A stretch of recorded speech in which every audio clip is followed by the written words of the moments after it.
nouvelle édition du journal sur la RT Éduc. Merci d'être avec nous au sommaire. Année scolaire 2025-2026, la rentrée est effective sur l'ensemble du territoire national. Dans ce journal, nous irons à l'ITIP Bumbu et à l'ITP Ngaliema où le train a déjà quitté la grande gare, cap désormais vers le premier trimestre.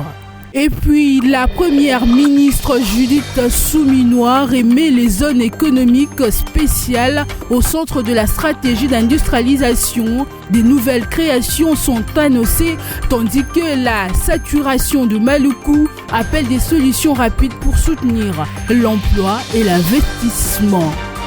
Place au développement.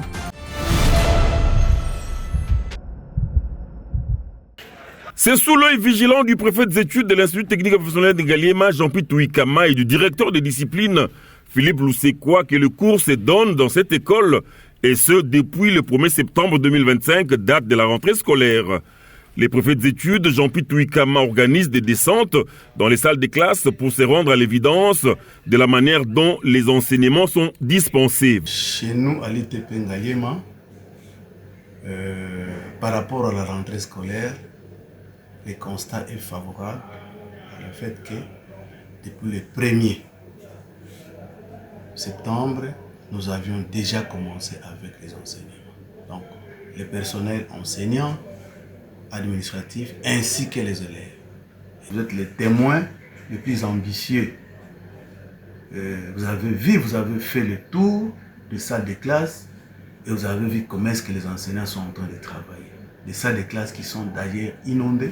Au moins, si on avait des moyens à notre niveau, on allait encore créer, doubler même les salles de classe. Jean-Pierre Touikama remercie énormément la ministre Raissa Malou qui veut faire de l'école un milieu de patriotisme et de résilience. Je dois d'abord féliciter notre ministre, Madame Raissa, parce qu'elle a donné les instructions fermes que la rentrée doit être apaisée. Il a mis sur pied un thème. Et c'est à partir de ce thème-là, nous allons focaliser nos efforts.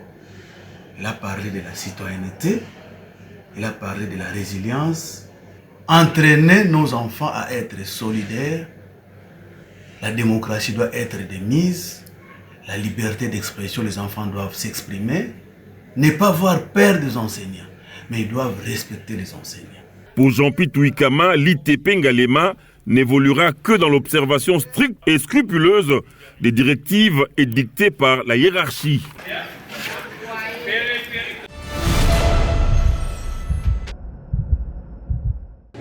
À l'Institut technique industriel professionnel de Bumbu, les cours se dispensent normalement bien depuis la rentrée scolaire 2025-2026 et le chef d'établissement Jérôme Paloukou remercie les enseignants pour cette marque de professionnalisme et de patriotisme. Ce mercredi au salut au drapeau, Jérôme Paloukou est revenu sur la discipline que les apprenants doivent observer scrupuleusement car l'école est le creuset du développement de la nation et non un dépotoir où tout peut être déversé. Séance tenante, il a annoncé l'exclusion définitive de l'école de 2 élèves fauteurs de troubles. Après une semaine, nous pouvons affirmer sans nous tromper et avec certitude que chez nous, à l'Institut technique industriel et professionnel de Bumbu, les cours ont effectivement démarré. Dès la rentrée du personnel enseignant, nous avons organisé à l'école une formation sur la réforme pour montrer aux enseignants que nous appelons actuellement facilitateurs comment faire la planification des séances et des séquences des leçons. Donc ça nous a pris 5 jours et après le premier déjà les enseignements ont démarré jusque maintenant. Vous venez de constater que tous les enseignants sont là.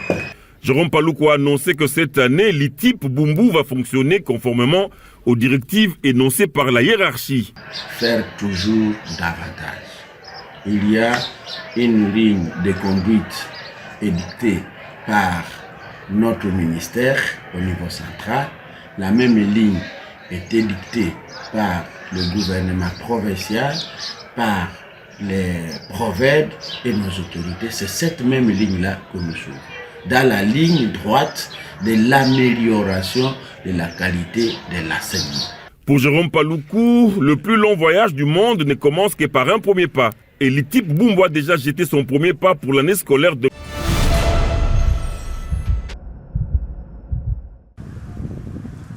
Le gouvernement souminois accélère sa politique d'industrialisation. La première ministre a réuni le comité stratégique de pilotage des zones économiques spéciales pour lever les blocages et renforcer leur rôle dans la création d'emplois. Au cours de cette réunion, on a passé en revue l'état d'avancement de la mise en œuvre des zones spéciales, économiques spéciales. Vous savez qu'il y a Maluku, maintenant il y a Kinmalebo, au Katanga il y a Kinsevere, au Nord Kivu il y a à Lubero, il y a une autre zone économique spéciale. Il y en a 7 qui sont en projet. Maluku est saturé, on a besoin de un peu plus d'espace.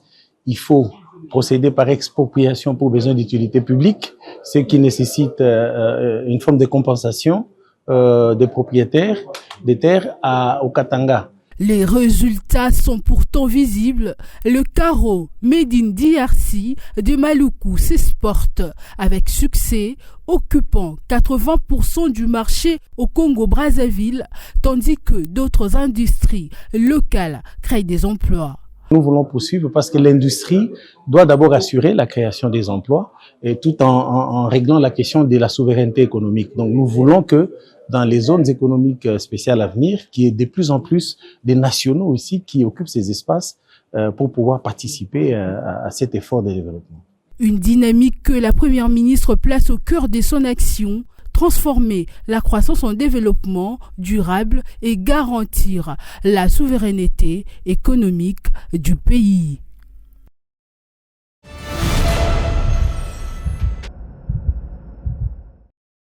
Le vice-premier ministre en charge du budget, Adolphe Muzito, accompagné du vice-ministre Élisée Bokoumwana, a reçu en audience ce mardi 9 septembre dans son cabinet de travail une délégation de députés provinciaux de la ville de Kinshasa. La délégation des élus provinciaux, composée des présidents de commission de l'Assemblée provinciale de Kinshasa, est venue voir le vice-premier ministre Adolphe Muzito pour se rassurer si les préoccupations budgétaires de la ville de Kinshasa sont prises en compte dans le projet de la loi des finances 2026. En marge de la préparation de la loi de finances au niveau du gouvernement central, comme vous le savez, qui sera présentée à la rentrée parlementaire de ce mois de septembre, il était question pour nous, la ville de Kinshasa, de nous assurer, premièrement, que les préoccupations sur les plans budgétaires de la ville de Kinshasa ont été prises en compte.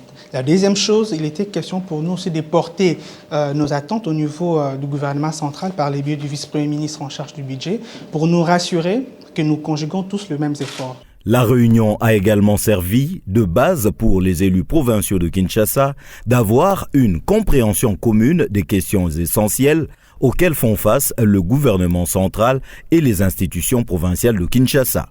Vous savez, le gouvernement central intervient en ce qui concerne plusieurs questions de la ville de Kinshasa sur le plan d'infrastructure, l'assainissement. Alors il était de bonne loi pour nous de nous rassurer que toutes ces questions sont prises en compte, toutes ces questions ou toutes ces préoccupations sont bel et bien reprises dans le cadre de la loi des finances. Mais aussi pour nous avoir de la matière parce que vous savez, la session de mars pour l'Assemblée provinciale de Kinshasa aussi elle est budgétaire. Pour confronter à la fois les réalités que le gouvernement provincial va ramener au niveau de l'Assemblée provinciale et de ces chocs des idées, de cette confrontation à la fois des données du gouvernement central et du gouvernement provincial qui va nous permettre à nous, députés, d'effectivement faire notre travail. Les élus provinciaux de Kinshasa sont répartis très satisfaits de l'oreille attentive leur accordée par le vice-premier ministre du budget qui, par la même occasion, a annoncé la mise en place d'un cadre de concertation pour le suivi de l'engagement du gouvernement central dans la prise en compte des attentes de Kinshasa en matière d'infrastructure et d'assainissement.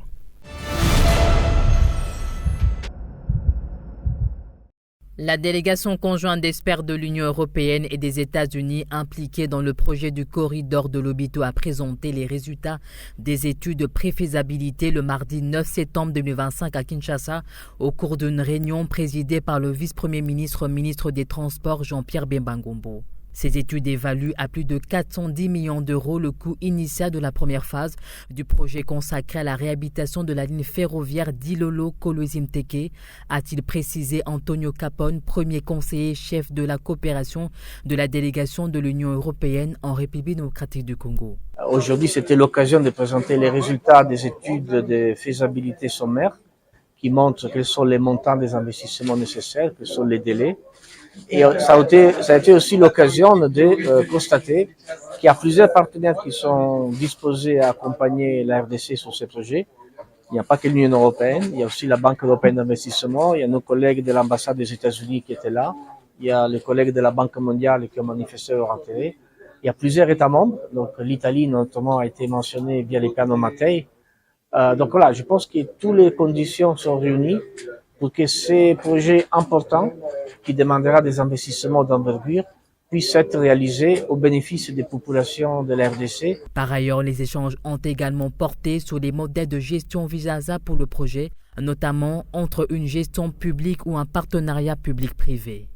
Aujourd'hui, les experts nous ont montré que dans leur modèle économique, les coûts pour la réhabilitation de la ligne d'Ilolo-Kolwezi-Tenke ça s'approche aux 410 millions de dollars. Et les coûts pour la gestion et l'entretien de la ligne sur une période de 10 ans, c'est d'environ 180 millions. Donc, nous savons que l'investissement initial, c'est de 400 millions de dollars, mais il n'y a pas que l'investissement initial. Il faut aussi définir avec les autorités quelles seront les modalités de gestion de cette ligne. Est-ce qu'on veut la confier à un organe public? Est-ce qu'on veut établir un partenariat public-privé? Donc, ce sont des choses qui sont en cours de discussion et nous avons présenté les différentes options. Ce projet permettra d'accélérer l'exportation des minéraux stratégiques vers les marchés mondiaux, de réduire la dépendance aux corridors traditionnels, notamment via Durban, de renforcer l'intégration économique régionale, ainsi que d'apporter des retombées directes aux populations grâce à de nouvelles infrastructures ferroviaires et logistiques.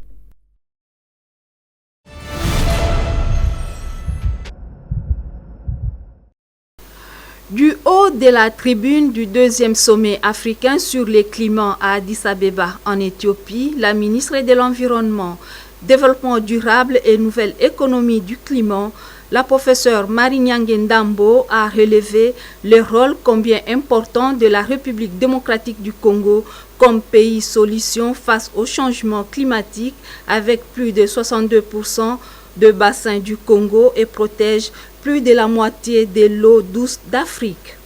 Responsable de moins de 4% des émissions mondiales de gaz à effet de serre, l'Afrique paye pourtant le lourd tribut dû au changement climatique avec des sécheresses, des inondations et une vulnérabilité accrue de ses populations.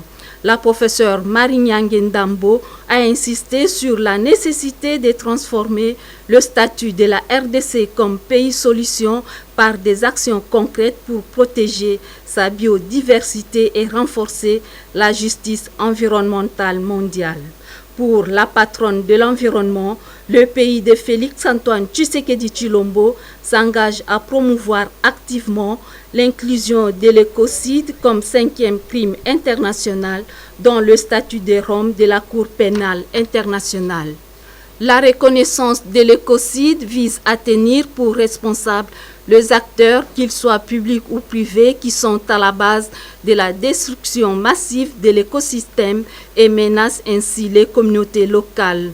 Ce processus diplomatique passera également par des instances telles que l'Union internationale pour la conservation de la nature et l'Assemblée des Nations unies pour l'environnement. Cette dynamique initiée par la RDC place l'Afrique à l'avant-garde de la justice climatique et environnementale mondiale.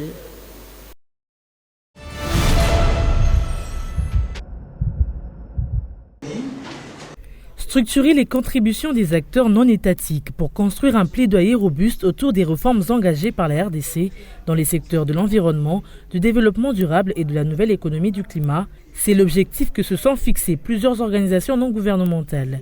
Réunis ce mardi 9 septembre au siège du CODELT, le Conseil pour la défense environnementale pour la légalité et la traçabilité, ces acteurs de la société civile ont décidé de mettre en place un cadre de concertation nationale.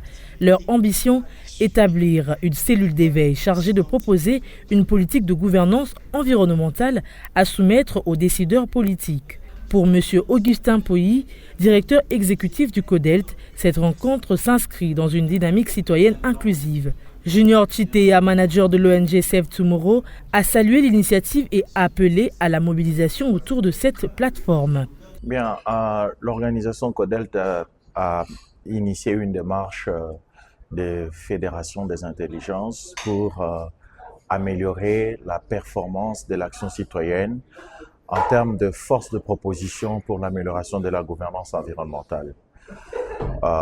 Après plusieurs années de plaidoyer et d'activisme, et après 5 années de difficultés dans la participation des différents acteurs, il avait été très important que les personnes qui sont engagées sur ces questions, au regard de l'ouverture et de la volonté des animateurs dans les secteurs de faire participer les différents acteurs. Donc cette initiative a été mise en place afin d'instituer une cellule d'intelligence collective. De son côté, Alain Parfait Ngoulungu, président de l'Alliance pour la gouvernance climatique et la conservation de la biodiversité, s'est montré confiant quant à l'avenir du processus. En effet, nous nous sommes rencontrés avec tous les acteurs non étatiques et nous avons décidé de mettre en place ou, si vous voulez, de pouvoir ressusciter ce qu'on appelle la cellule d'éveil stratégique qui a eu par le passé à initier beaucoup d'actions qui ont impacté sur la gouvernance des ressources naturelles en République démocratique du Congo.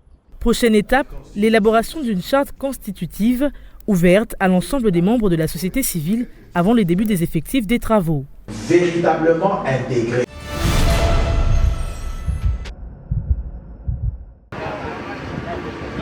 La régie des voies fluviales RVF en sigle, par sa direction provinciale du Kwilu, a donné le coup d'envoi aux travaux de balisage et de cartographie des rivières Kwilu, Kwango et Kassai.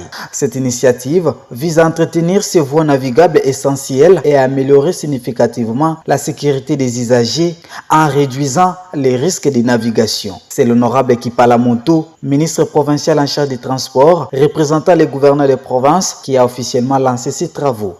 Il était accompagné du directeur de la RVF. Il est important de souligner que depuis plus de 3 décennies, jour pour jour, nos rivières n'avaient plus été entretenues. Ces travaux de balisage et d'hydrographie vont considérablement améliorer la sécurité des usagers en réduisant les taux de risque d'accidents de navigation qui sont trop souvent responsables des pertes en vie humaines et matérielles. Nous exprimons également notre gratitude au directeur général de la régie des voies fluviales, Maître Daniel Loaboshi, pour avoir mis à la disposition l'unité et les personnels techniques nécessaires à la réalisation de ces travaux. Cette action de la RVF répond à un besoin pressant de la communauté, assurer que les voies de communication naturelles soient maintenues à bon état pour une circulation fluide et sécurisée.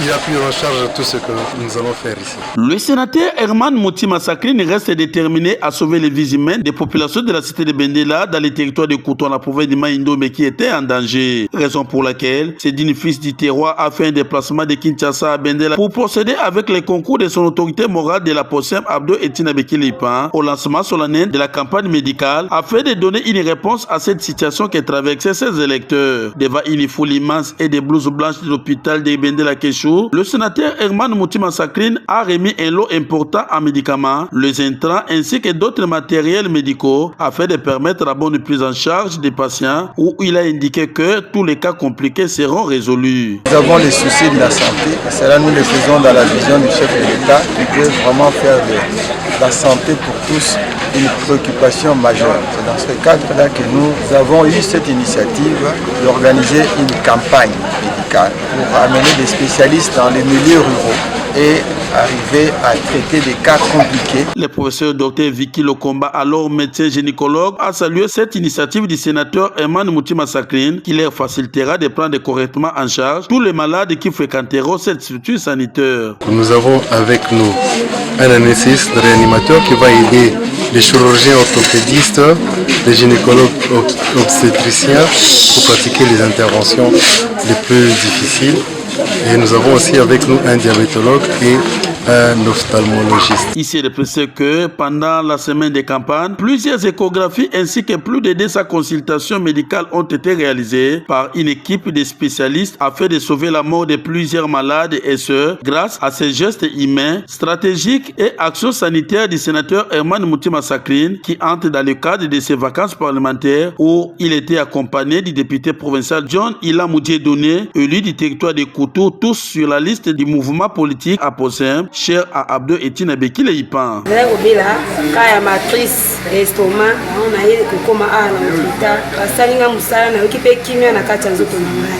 Merci.